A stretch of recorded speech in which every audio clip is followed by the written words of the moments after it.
Have you got questions about FICOR? Let's get you some answers.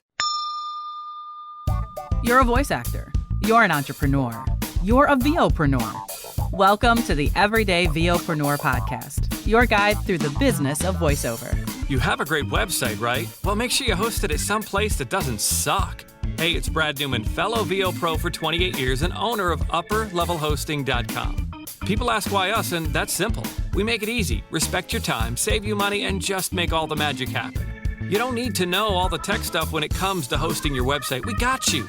Ask around. Tens of thousands of client interactions later, and 6 years of amazing customer service, and not a single negative complaint, ever. UpperLevelHosting.com.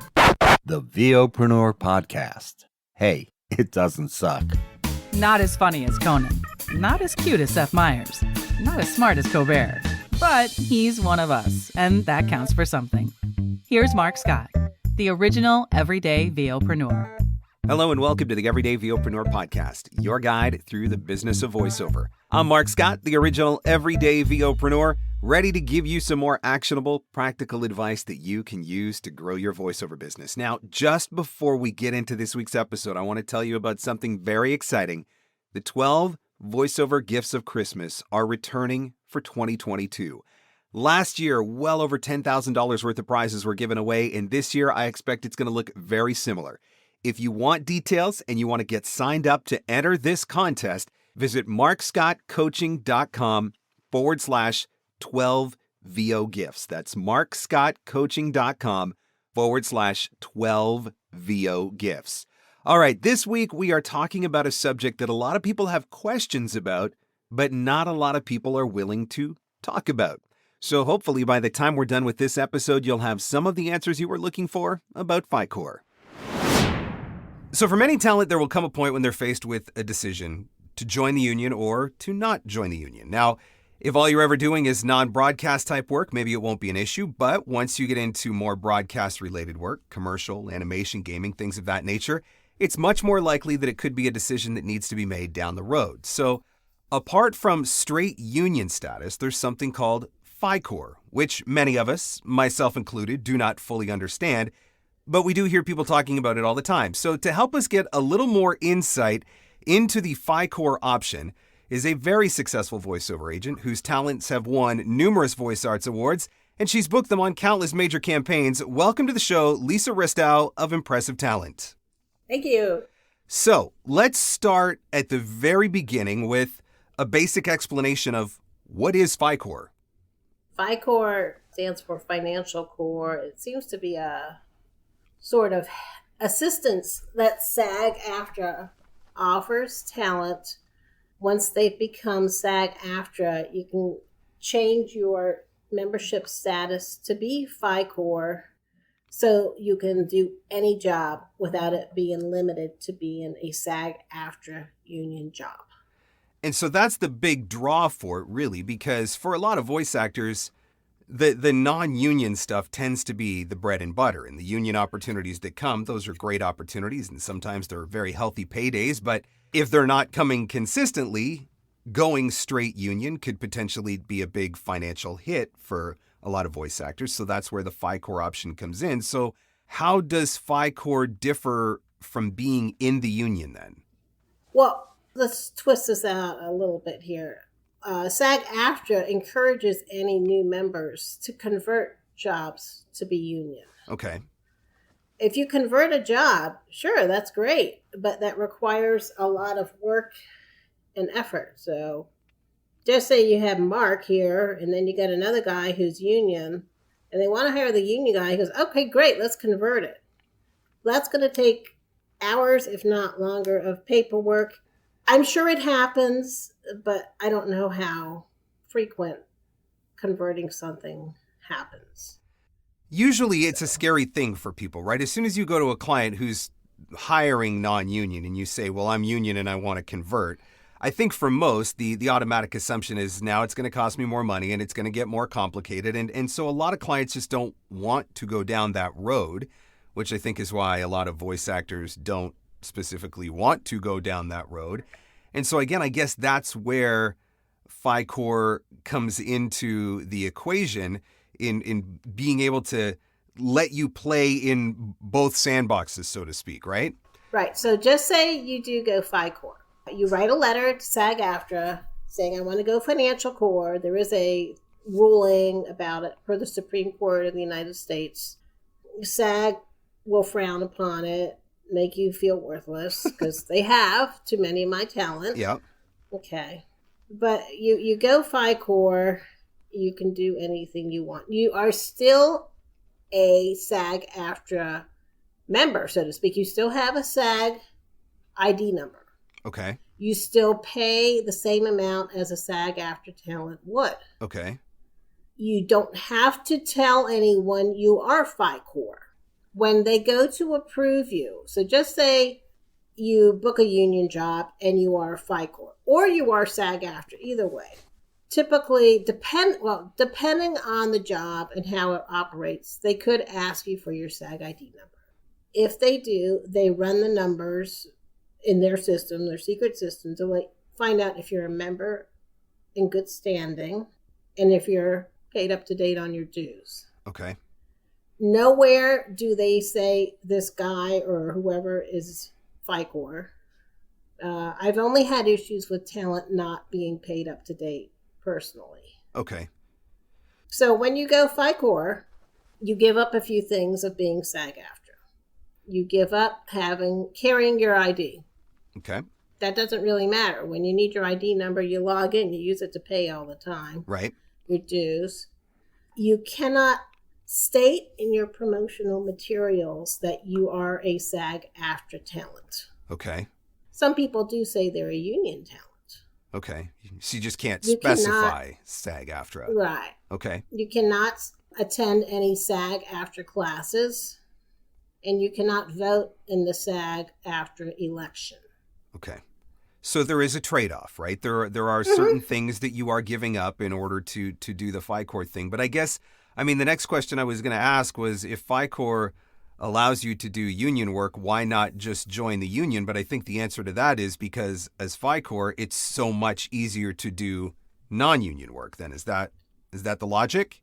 Right. And for most voiceover talent, whether they're most of course who come here are established, you already have your own clients. Right. So just say you're voicing for the grocery store down the street and the hardware store in Iowa, and none of that is union. If you get caught, I don't know the penalty. But if you say to said client, well, let's convert it, I don't know what you're going to get with that. Yeah. And that's therein lies the rub, right? It sounds great to say convert all your non-union to union. And I know there are some voice actors that I've had conversations with who have been much more successful in doing that than others, because it is, easier said than done.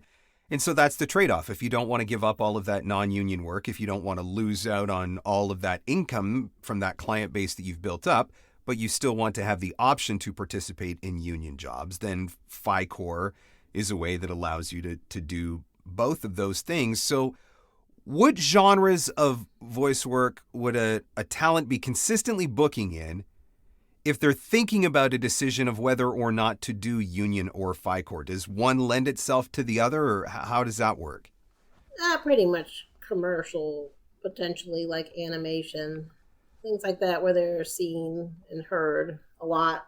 Not like a corporate thing or anything. So broadcast, like in-show narration and things of that nature, and anything that's broadcast. Okay. Sure. Even, cartoon, if it's on TV, there could even be other things. But, and so, because this is not confusing enough to try to keep up with already between the union and the FICOR, what about right to work states? How does that factor in? Does it become a non-issue at that point? No, that's a weird area. I called SAG a month or two about it and had a discussion with them. So I'll see if I can explain it. Because when we book union jobs, the diehard SAG-AFTRA client or whatever immediately says, what's your SAG ID number? Right. Or we're going to do a Taft-Hartley, which is kind of like a credit toward becoming a union talent. Yep. So when I called SAG, they said it depends on where the job originates, what state. but it also could originate in a different country because SAG-AFTRA claims they are global. Okay. So when I said to SAG, we don't know where these jobs originate. We're not told that when we're presented with the opportunity. They said, oh, well, you can call us anytime and we'll tell you. So I said, okay.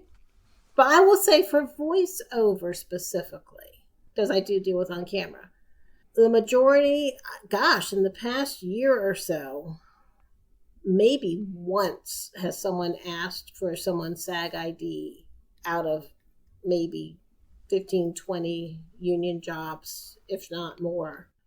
Some people just have the SAG ID or have it be a union job. I don't know why. Which is actually, it pays out usually better to the talent than a non-union, depending on the circumstances, but not always. Okay.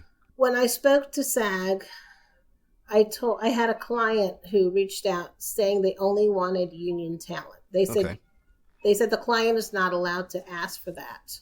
And the reason the client can prefer SAG-AFTRA talent, but that's why they have the Taft-Hartley, as long as the producer or whoever's in charge of the job fills out that form for the talent hired, there's no issue. Right to work states are exempt, but I don't know, of course, the rules per each state.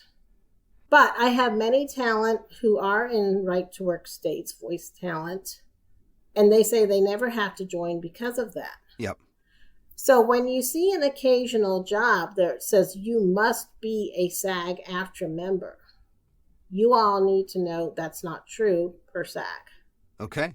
Legally, anyone can audition for a union job, but do you know if you get a credit, you will end up after 2 credits being a must join. Sure. But then even that becomes slightly different than if you're in a right to work state, because at that point they can't make you join the union.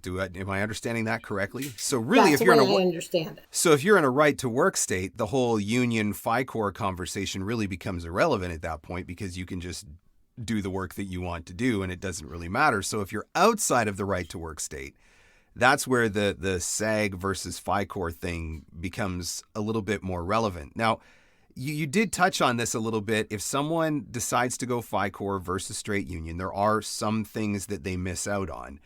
What about pension benefits and all of those aspects? Do you know if you miss out on that as well? No, that's all the same, whether you're FICOR or not.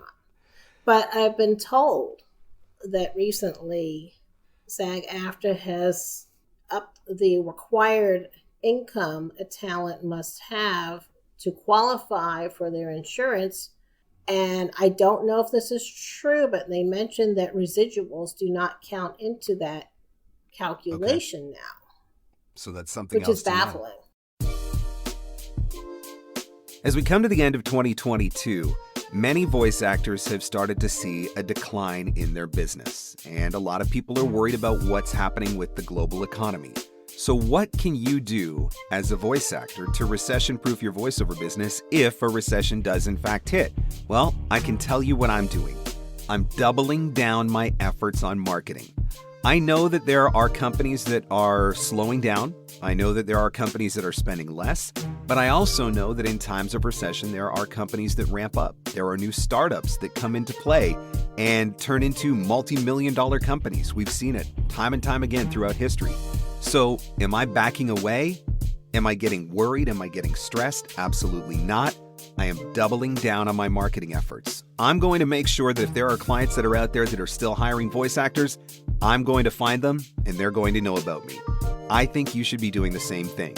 If you are not ready to market your voiceover business, or if you know that you need to double down on your marketing efforts but you don't know how, Voiceover Marketing Playbook is going to be the thing that can help you do it. Playbook is my flagship marketing program, and it is going to be available again January 4th through the 13th, 2023. This is the course that is going to teach you how to market so that you can make sure that no matter what is going on in the economy, you are putting yourself in front of potential new buyers every single day. You can get the details on Playbook at voiceovermarketingplaybook.com. That's voiceovermarketingplaybook.com. Again, it's available January 4th through the 13th, 2023. voiceovermarketingplaybook.com. Now, back to our show. What advantages does FICOR offer over being straight union? Is it just that ability to do that non-union work and not have to worry about it? You don't have any restrictions. So you can just do whatever jobs you want to do. As long as you pay your dues, you have no restrictions. As long as you aren't thrown out of SAG-AFTRA, for heck if I know why. I don't know why people throw them out. I guess I do know one voice talent who successfully voices in union jobs and has the money rolling in specifically.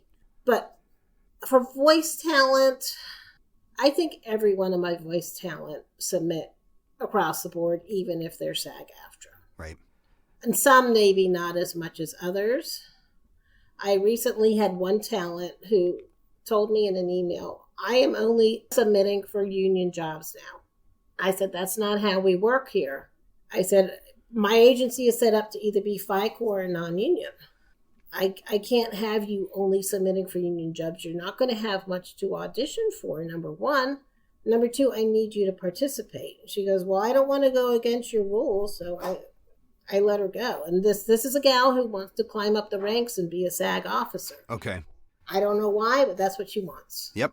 And so, I mean, everybody's got to decide what their path is, right? Because that's a discussion that we'll get into in a minute, because I do know that there are dynamics there between FICOR and SAG. Just before we get into that, though, let's talk quickly about payment. So I know with a union job, you have your paymaster and all of the bells and whistles and hoops and circles that have to be jumped through or whatever.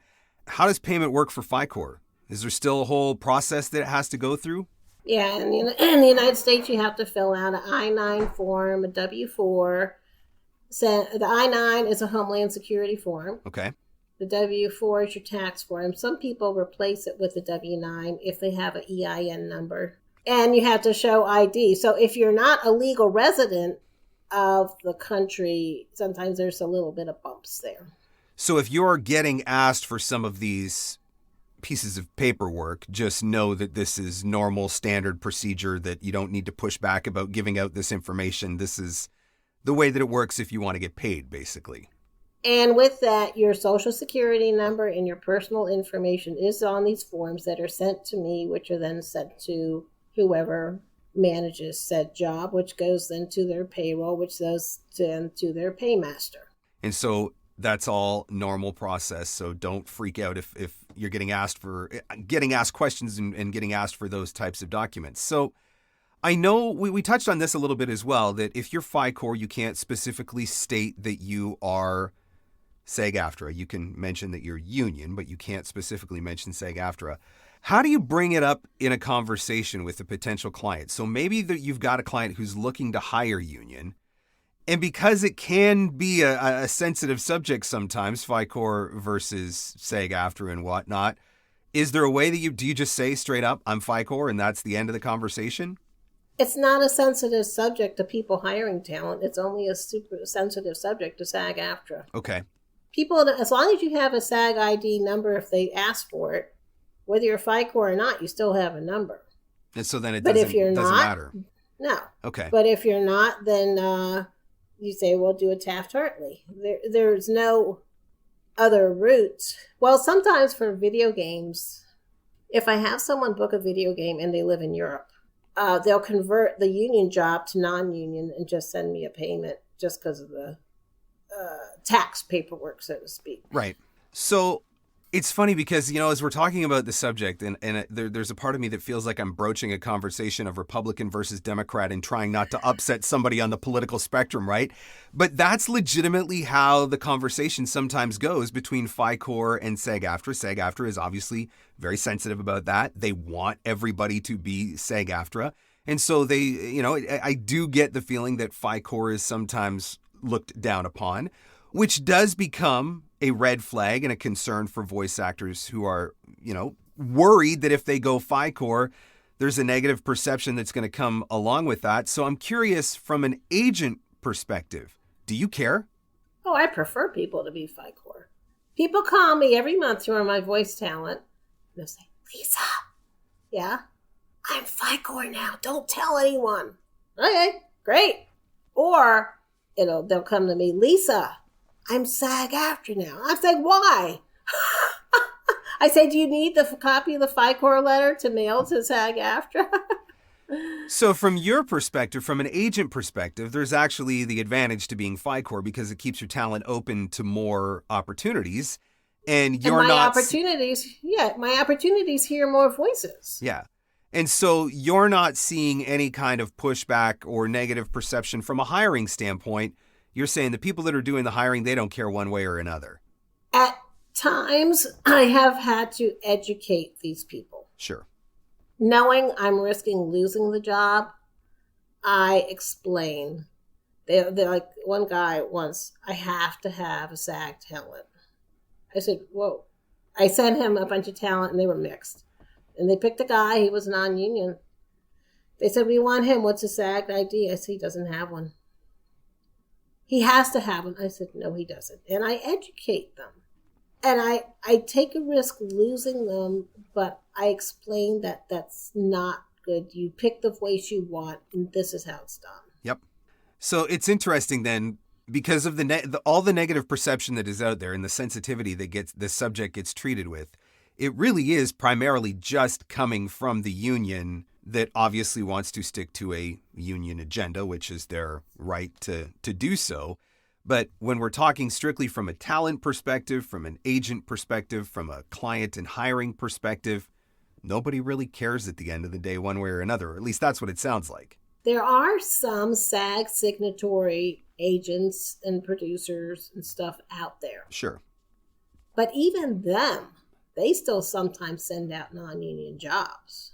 So I'm unclear as to exactly how or why they do that if they are a SAG signature. If I wanted to join Actors Access for my acting people, because of my location, I would have to open up a SAG shop in my area. That means I would have to rent a 2-room office with SAG plastered on the door and sit in that office all day. Right. Why? That's a good question. Why? So that's obviously not something that you're interested in doing. Well, you know what? This has been good, though, because I do think that a lot of voice actors get really nervous around the subject because they do feel like it's going to cost them opportunity, that it's going to get them in trouble, that it's going to affect their standing or anything like that. But really, it sounds like more than anything, it just gives you the ability to do more of what you want to do, just doing it in different pools, so to speak, union, non-union, whatever. It kind of opens you up to the ability to easily do everything and kind of float between the worlds. Is that a fair assessment? I think so. I mean, it depends what you do a lot of work in. If you do a lot of commercial, if you do a lot of animation or whatever, you might get called out and ask for your SAG ID number more. Right. But my goal is to keep people working. Yep. To build those resumes. And I have more diehard SAGs in my on-camera roster. Okay. Which, I mean, to me, that makes sense because like the other thing, let's be honest, right? SAG is really it's an actors union, right? A voiceover is kind of like a afterthought to it. Yeah, but let's just throw this out there since we got there. I've got plenty of SAG-aftra talent who are working background for $150 a day. Jeez. When, if they went FICOR, they could at least up it to make $500, $600, $700 a day. Big difference. Do you really want to be sitting 12 hours on a SAG-aftra set, maybe being on camera for a couple minutes? That's how it is for on camera. Right. So voiceover, it seems much more flexible. I mean, yeah, I've had a few diehards here and there, but I think the world is going more non-union. Yep. It does seem that way. Number two, let's throw this out there. With the whole pandemic, when the pandemic hit, all on camera shut down. Yep. But I was already busy with voiceover and it just escalated. It was crazy busy. Right. But SAG-aftra didn't adjust any of their requirements or pay or much of anything. They did have a few exceptions, but with the pandemic, they should have provided a lot more to the talent. A lot of my SAG-AFTRA talent had to go get full-time jobs. Yep. Because they could not afford to live. Yep. I mean, I think at the end of the day, everybody's got to decide what the right lane for them is to choose. But it seems to me like for the vast majority of voice actors, non-union work is going to be our bread and butter. And those really great union opportunities are going to be out there every once in a while for us to go after. And so to go straight union at the risk of all of the non-union work that you have or can do, it is a risk. And so that's where FICOR gives you the ability to do both things. So you've got to look at where your career is going and make a decision that is, makes sense for the direction that you're trying to take. Is there anything else about FICOR that we need to understand or that you want to convey to help us understand a little bit better? The diehard SAG-AFTRAs, if you have a discussion with them, they will give you grief. And that is the way it is. Okay. There's no way around it. It kind of goes political that way, yeah. But even if you go FICOR, you don't have to accept the cheapest jobs, but you have the opportunity to price them out. Because I'm doing more casting now. I'm bidding on a lot of jobs across the board. And some people, they're like, are you crazy? You want that much money? I said, if you're using this voiceover locally on TV, but you throw it on social media for the same amount of time, you got to double that rate because social media is more viewed now than TV commercials. Yep. So I'm doing so much educating to people, which is I'm trying to get through to the producers. This is how you have to have this. So FICOR does not mean you're getting a low price job necessarily. Right. It means you can still negotiate. You can, if someone reaches out to you directly, or if you're on a bodega or whatever, you can always say, I don't want to work for that rate, and you don't have to. SAG rates are set in stone. Yep. But FICOR, I'm not saying you should negotiate every job, though. That'll really be bad. So what about then? So one final question, because I know this is one that people are thinking about too. You decide that you're going to go FICOR because for now it makes sense for you. You're primarily doing non-union work, but you want access to some of those union jobs. But 5 years down the road, the trajectory of your career has changed, and now you really want to be more union-based. Maybe you're going to LA and you're going to give it everything you've got. Can you go from FICOR to straight SAG? Will they let you? Or once you've done the FICOR thing, are you kind of blacklisted? Do you know? You need to apply, and you have to pay it something like $5,000 application fee, and they'll review it and let you know. But there's really no reason for you to, unless you really want to get in the SAG ranks. Right. Because nobody knows. Well, I guess there are SAG events that happen a lot in LA. You couldn't attend those. Sure. But although I have talent who I've had on the roster, and I have now who are SAG, I know, I could probably pick out 2 or 3 who just won't audition for anything but SAG-AFTRA. Right. But with all the talent I have, that's really not bad. It's one of those things where people just have to weigh their options, I guess, and figure out what's the right fit for them. But it sounds to me like for a lot of people, FICOR might be the way to go. I agree. Now, I do have some talent who don't want to be part of the union at all, so they just don't audition for any union projects. Yep. And that's fine. Yep, that's another option too, right? And that's where that's the beauty of voiceover. Everybody gets to decide what their own career trajectory is going to look like, or what kind of jobs they want to do, or whatever. But it's an interesting conversation to have, and I have no doubt that I'm going to get some interesting emails as a result of this. I'll probably have to find somebody. And I'm not saying SAG-AFTRA is a bad thing. No. But I'm saying it's very hard. It's a very slim margin to book only SAG-AFTRA. Right. And that's the big thing, right? Is for a voice actor who thinks maybe you don't know any better, maybe you're starting out, maybe you're trying to figure out how it all works. What we're saying is if you do decide that you're going full straight union SAG-AFTRA only, you are going to be limited in your prospects. And, there are talent who have absolutely made it work for themselves, but there are a lot more who have struggled, and that's where FICOR can bring in a little bit of balance for them, I guess. Yeah, and there's nothing wrong with being FICOR. If you look at my profiles, some of my talent, there's FICOR listed. I'm FICOR and FICOR and FICOR. And that I have seen recently more jobs saying FICOR or non-union. Right. It's I think this is just a byproduct of one of the other shifts that's going to take place in the industry, right? 15 years ago, everything went through agents, and then online casting came along, and that was a disruption to the industry. And, there was a point in time where everything or all the big jobs still got recorded in a studio somewhere. And then COVID hit, and now that doesn't happen anymore, and everything is home studio, and that's another disruption to the industry. And it feels like this may be just another one of those changes that happens over time as the way that we work and want to work changes and evolves over time, and the industry just adapts to it. Yeah, and if SAG-AFTRA, what if they change their must join from 2 to 5? Yep. That can make a huge difference for so many things. Yep. And, and then when I've got, some talent, they'll book a union job and they booked another one. They're like, do I have to join this time? Do I have to join this time? Yep. I said, well, they didn't ask for your SAG ID or social security number, so I don't see it. Because, again, it's where it originates. And it's this complex thing of figuring out. And I don't know if it's always, of course, everyone wants to know if they have to spend money. But sometimes we just don't have the answers. Yep.